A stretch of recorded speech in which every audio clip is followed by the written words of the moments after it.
friends, this is Anup Dwivedi. Welcome to Study Points, your maths YouTube channel. तो कैसे हैं आप लोग? चलिए आज हम देखते हैं हाइट एंड डिस्टेंस. हाँ, चलिए हाइट एंड डिस्टेंस ही पढ़ेंगे. मेरे बोलने पे मत जाइएगा, कुछ और दिमाग में आपके अंदर चलने लगे. पढ़ाई ही करनी है, ठीक है, क्योंकि अच्छे नंबर लाने हैं. तो हाइट एंड डिस्टेंस जो कि ट्रिग्नोमेट्री के बाद का चैप्टर है, तो पहले आप लोग ट्रिग्नोमेट्री देख लेंगे ताकि आपको सभी कंसेप्ट क्लियर रहेंगे. एंगल्स की वैल्यू आपको याद रखना है, तभी आपको ये चैप्टर समझ में आएगा. तो डिस्क्रिप्शन में लिंक है ट्रिग्नोमेट्री का, आप उसको एक बार देख लीजिए. उसके बाद इस चैप्टर को देखेंगे तो आपको अच्छे से समझ में आएगा. तो हम बात करते हैं हाइट एंड डिस्टेंस की. पहला क्वेश्चन है, if the length of the shadow of a tower. देखिए शुरुआत के जो क्वेश्चंस होंगे वो आपके बेसिक्स क्वेश्चंस होंगे, मतलब आपके चैप्टर के कंसेप्ट से रिलेटेड होंगे, तो इसको ध्यान समझिएगा और दिमाग में रखिएगा. If the length of the shadow of a tower is increasing, the length of angle of elevation of sun will be. क्या होगा, ठीक है, एंगल ऑफ एलिवेशन सन का क्या होगा. अगर कह रहे हैं कि अगर कोई टावर है, ठीक है, कोई टावर है और उसका जो ये शैडो का लेंथ है वो अगर बढ़ जाता है, ठीक है, बढ़ जाता है, तो एलिवेशन क्या होगा. तो आपको याद रखना है कि हम जितने ही इसके पास परपेंडिकुलर के जितने ही पास जाते हैं, एंगल जो है वो बढ़ता जाता है. मतलब ये वाला एंगल इस वाले एंगल से बड़ा होता है. मतलब ये 60 होगा तो ये 30 होगा. तो यहाँ पे हमने क्या समझा, यहाँ पे हमने क्या सीखा कि हम इसका शैडो का लेंथ बढ़ेगा, मतलब कि शैडो का लेंथ बढ़ेगा तो जितना ये टावर से हम दूर जाएंगे उतना ही एंगल घटेगा. तो यहाँ पे हमारा आंसर होगा बी, डिक्रीजिंग. ठीक है, जो सबसे पास होता है वो एंगल ज्यादा होता है, जो सबसे दूर होता है वो एंगल कम होता है. इस बात का आप लोग ध्यान रखेंगे, ठीक है. ये कंसेप्ट भी है, पास वाला एंगल ज्यादा होता है, दूर वाला एंगल कम होता है. चलिए अगला देखते हैं. The angle of elevation of the top of a tower is 30 degree. If the height of the tower is double, then the angle of elevation of will be. क्या होगा. अगर एंगल ऑफ एलिवेशन 30 डिग्री है और height को double कर देते हैं तो एलिवेशन क्या हो जाएगा. चलिए भाई, अगर हम मान लेते हैं कि tan थीटा जो है, tan थीटा बराबर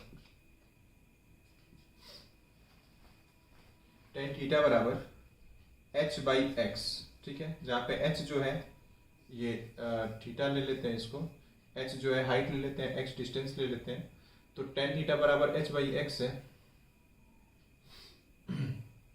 tan थीटा tan 30 डिग्री है, ठीक है, tan 30 डिग्री ना दिया हुआ है. 30 degree is equal to h upon x हो जाएगा, या tan 30 होता है 1 अपॉन √3, तो h अपॉन एक्स. तो h बराबर हो जाएगा h बराबर हो जाएगा x h√3 x into 1 h√3 is equal to x, या h बराबर हो जाएगा x अपॉन √3. ठीक है, अब अगर हाइट जो है, हाइट हम 2h ले लेते हैं, तो फिर से tan 30 is equal to 2h upon x होगा. h की वैल्यू रख दीजिए 2 upon x into x upon √3. ठीक है, x कैंसिल हो जाएगा, ये हो जाएगा 2 अपॉन √3. तो tan 30 is equal to 2 upon √3 हुआ. यहाँ पे 30 नहीं होगा, यहाँ पे थीटा होगा. ठीक है, 30 हम पहले यूज कर चुके हैं. तो यहाँ पे थीटा बराबर है 2 अपॉन √3. 2 अपॉन √3 tan में 60 से कम की वैल्यू होती है. थीटा जो होगा वो 60 डिग्री से कम हो जाएगा. ठीक है, क्योंकि √3 अपॉन 2 जो होता है 60 होता है. tan में √3 अपॉन 2 60 होता है, सॉरी √3 जो होता है 60 होता है. तो √2 अपॉन √3 जो होगा वो 60 से कम की वैल्यू होगी. तो 60 से कम क्या है, will be less than 60 degree आपका राइट आंसर होगा. Answer option number 2. चलिए अगला क्वेश्चन देखते हैं. If the height of a tower and the distance of point of observation from its foot both are increased by 10%, then the angle of elevation will be. क्या होगा. ठीक है, अगर मान लीजिए कि एक टावर है और उसका एंगल थीटा है, ये हाइट है, ये x है. ठीक है, tan थीटा बराबर, या कुछ भी आप ले लीजिए, h अपॉन एक्स मान लीजिए ले लिया. ठीक है, h और x दिया हुआ है, तो परपेंडिकुलर बेस किसका होता है, tan का ही होता है. तो tan थीटा बराबर h अपॉन एक्स. अब इसको भी अगर 10% बढ़ा देते हो और इसको भी 10% बढ़ा देते हो, तो कुछ नहीं, 1/2 में अगर 10 से मल्टीप्लाई कर दो, इसमें भी 10 से, तो ये 10/20 होगा, और फिर से वही वैल्यू आएगी 1/2।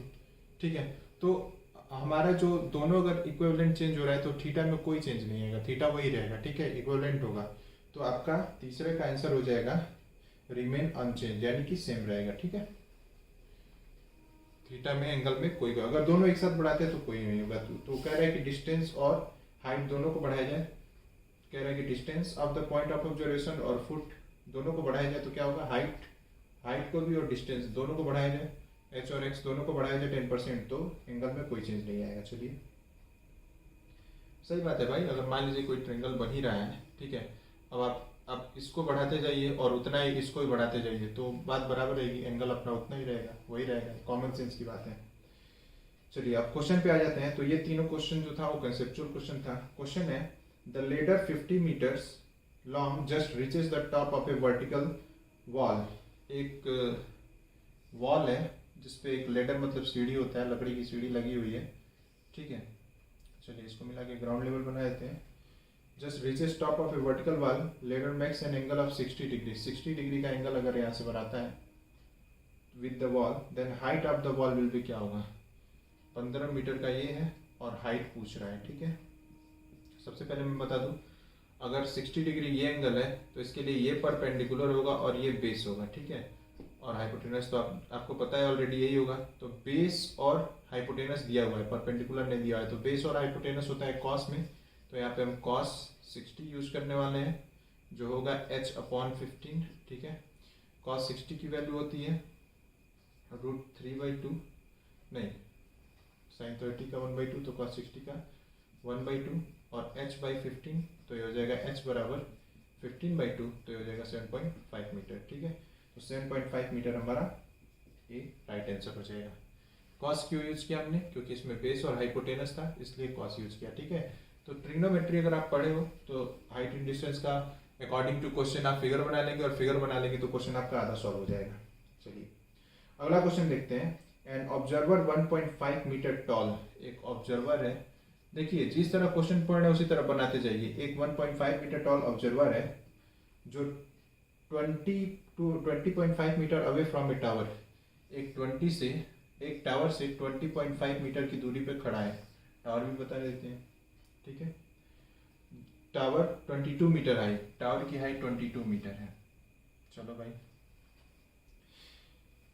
Determine the angle of elevation of the tower from the observer. Observer की आंख से टावर का एलिवेशन ये फाइंड करना है, इसको हम थीटा मान लेते हैं। तो देखो पूरा 22 है और ये 1.5 है, तो ये भी 1.5 होगा, तो ये हाइट कितनी होगी, ये 20.5 होगी।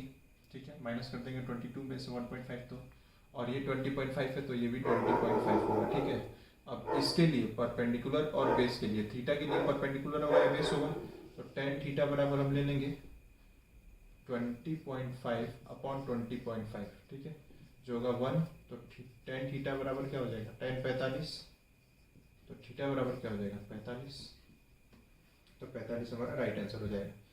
ठीक है, तो अकॉर्डिंग टू क्वेश्चन बनाते चलेंगे। An observer 1.5 meter tall, observer 1.5 tall बनाया, 20.5 meter away from a tower, जो 20 पॉइंट अवे, एक टावर से 20.5 मीटर अवे की दूरी पे है, 22 meter high, tower 22 meter high है। एंगल ऑफ एलिवेशन बताना है, ऑब्जर्वर से एंगल ऑफ एलिवेशन। ठीक है, तो पॉज करके एक बार देख लेंगे और ऐसे रिलेटेड क्वेश्चंस आप जरूर सॉल्व करिएगा। क्वेश्चन नंबर 6 देखते हैं। The angles of elevation of top of a tower from 2 points distance S and T from its foot are complementary. The height of tower, ऐसा क्वेश्चन आप लोगों ने देखा होगा। एक टावर से दो डिस्टेंस लिया गया है, ठीक है, एक S है और एक T है, ये S है और ये T है पूरा। ठीक है, और कॉम्प्लीमेंट्री एंगल कहे जा रहे हैं, तो ये हमेशा थीटा होता है और ये 90 माइनस थीटा होता है। ठीक है, कॉम्प्लीमेंट्री मतलब 90 माइनस थीटा। ओके, अगर इसकी हाइट हम h कहते हैं तो पूछ रहे हैं कि हाइट ऑफ द टावर क्या होगा। तो देखिए परपेंडिकुलर और बेस का रेशियो 10 बताता है, तो tan थीटा बराबर हम लिखेंगे h/s परपेंडिकुलर अपॉन बेस। ठीक है, ये हो जाएगा इक्वेशन फर्स्ट। उसके बाद कॉट थीटा, इधर टेन थीटा की बात करेंगे तो tan 90 minus theta is equal to होगा एच अपॉन टी। ठीक है, टेन 90 माइनस थीटा क्या होता है, कॉट थीटा, तो हो जाएगा एच अपॉन टी। या कॉट किसका रेसिप्रोकल होता है, टेन का, तो टेन थीटा बराबर टी अपॉन एच हो जाएगा। ठीक है, इक्वेशन नंबर सेकेंड। अब देखिए ये भी टेन थीटा है, ये भी टेन थीटा है, तो अगर हम इक्वेशन फर्स्ट और सेकेंड को देखते हैं तो h upon s is equal to होगा t upon h, cross multiplication करिए तो एच स्क्वायर होगा एस टी, या एच बराबर हो जाएगा अंडर रूट एस टी। ठीक है, तो अंडर रूट एस टी जो होगा, और आपने देखा होगा अक्सर जो आंसर आ रहा था वो आंसर हमारा रूट एस टी, यानी रूट ए और बी वाला क्वेश्चन जो था, या फिर रूट 9 और 6 वाला रखे थे तो 36 का 6 मीटर आता था। तो इस तरह का भी क्वेश्चन दिया हुआ था, आप लोग बुक में देख लीजिएगा। और इस तरह का क्वेश्चन आएगा तो ऐसे ही करिएगा, कॉम्प्लीमेंट्री एंगल देके। ध्यान रहेगा ये जो होता है थीटा होता है पास वाला, और दूर वाला 90 माइनस थीटा होता है। ठीक है, बाकी दोनों को 10 में रख के दो इक्वेशन बना के सॉल्व कर लेते हैं हम। तो इसको देख लीजिएगा इसका सोल्यूशन। अगला देखते हैं, अगला क्वेश्चन है the shadow of a tower standing on a level plane is found to be 50 meter longer when sunset elevation is 30 than when it was 40। ये 30 है। ठीक है, कह रहा है क्वेश्चन में कि एक टावर है और एक टावर है, इसका एलिवेशन जो है 30 डिग्री होता है, कम 60 डिग्री से। ठीक है, 60 डिग्री से 30 डिग्री होता है। The shadow of a tower standing on a level plane found to be 50 meter longer. इसके बाद 50 मीटर लॉन्गर आता है। ठीक है, कम, जब उसका एलिवेशन 30 से 60 होता है, 30 से 60 से 30 होता है। ठीक है, पहले 60 था, अब 30 हो गया, तो 50 मीटर लंबा पड़ गया। तो इसको हम x मान लेते हैं, इस डिस्टेंस को x और हाइट को h मान लेते हैं। ठीक है, अब देखिए कह रहा है हाइट ऑफ द टावर क्या होगा, टावर की हाइट क्या होगी, तो पहले इसमें लगाते हैं 1060 इक्वल टू होगा h अपॉन x। देखिए हमको x नहीं चाहिए तो x को एलिमिनेट कर देते हैं, तो 1060 की वैल्यू √3 होती है, इसको रख देते हैं h अपॉन x, तो x बराबर हो जाएगा h अपॉन √3। इसको आप इक्वेशन फर्स्ट बना लीजिए। ठीक है, उसके बाद अब 1030 लगाइए, 1030 बराबर हो जाएगा h upon x plus 50, x plus 50।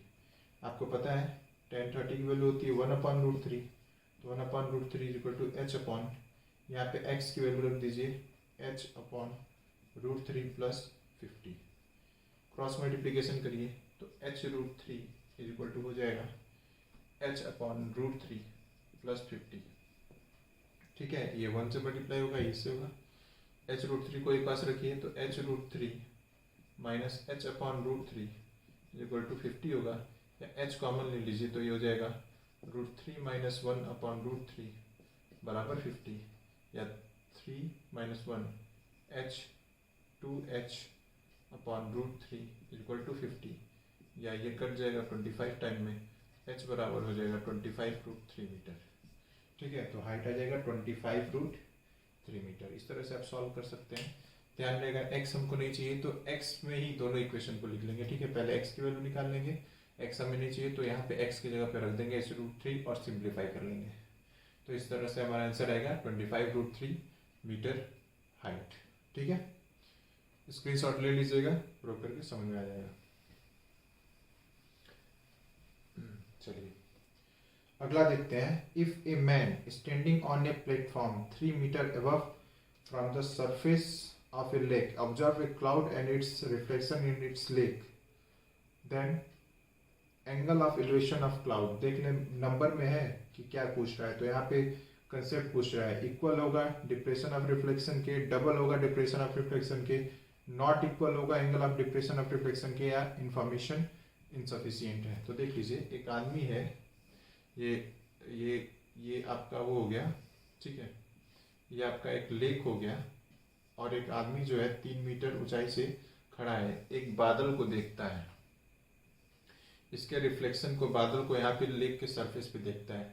तो पूछ रहा है कि एंगल ऑफ एलिवेशन यानी कि अल्फा और एंगल ऑफ डिप्रेशन यानी कि बीटा, इस अल्फा बीटा में क्या क्या क्या रिलेशन होगा। तो देखिए अल्फा को अगर हम देखें तो अल्फा का एंगल सिर्फ इतना ही है, लेकिन बीटा के लिए पूरा इतना आ जा रहा है। तो हमेशा इसका क्या आंसर होगा, not equal the angle of depression of reflection. Alpha जो होगा वो बीटा के बराबर कभी नहीं होगा, ठीक है। तो इसका आंसर नंबर 3 होगा, ध्यान रखिएगा। अगला क्वेश्चन देखते हैं। The angle of elevation of the top of a tower from certain point is 30 meter. किसी एक पॉइंट से एक टावर का एलिवेशन 30 डिग्री है, ठीक है, मीटर नहीं है, 30 डिग्री है। If the observer moves 20 meter towards the tower, अगर ऑब्जर्वर 20 मीटर बढ़ता है टावर की तरफ, the elevation of tower increases by 15 degree. तो इसका एलिवेशन जो है वो 15 डिग्री बढ़ जाता है, मतलब कि 45 हो जाता है, ठीक है। हाइट ऑफ टावर क्या होगा, यानी कि ये क्या होगा। तो सेम क्वेश्चन है, इसको हम x मान लेते हैं, ठीक है। तो हाइट और बेस है, तो 1045 बराबर h अपॉन x होगा। 1045 की वैल्यू 1 होती है, h अपॉन x, या x is equal to h हो जाएगा। यहाँ भी x को हटा देते हैं हम। अब 1030 लगा लेते हैं, तो 1030 बराबर क्या होगा, h अपॉन 20 प्लस x, ठीक है। 1030 की value 1/√3, h upon 20 plus x की वैल्यू रख लेते हैं h, क्रॉस मल्टीप्लीकेशन कर ले तो ये हो जाएगा h√3 is equal to 20 plus h, ठीक है। या h को इधर मंगा लेते हैं हम, minus h is equal to 20, या h कॉमन ले लीजिए, √3 माइनस 1 इज इक्वल टू 20, या h इज इक्वल टू हो जाएगा 20 अपॉन √3 माइनस 1, ठीक है।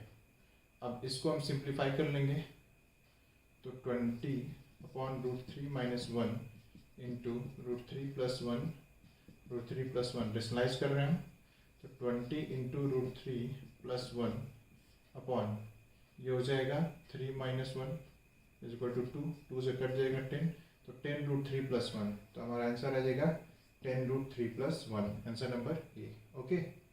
तो इस तरह से क्वेश्चन हम सॉल्व करेंगे। ध्यान रखिएगा, पहले हम 1 लाए हैं, फिर यहाँ पे हम रख दिया है x की जगह पे, h रख दिया है, क्रॉस मल्टीप्लिकेशन करके h इज इक्वल टू इतना आया है, और इसको हमने रेशनलाइज कर लिया है, यहाँ पे रेशनलाइज किया मैंने, ठीक है। रेशनलाइज किया तो आ गया आपका 10√3 प्लस 1।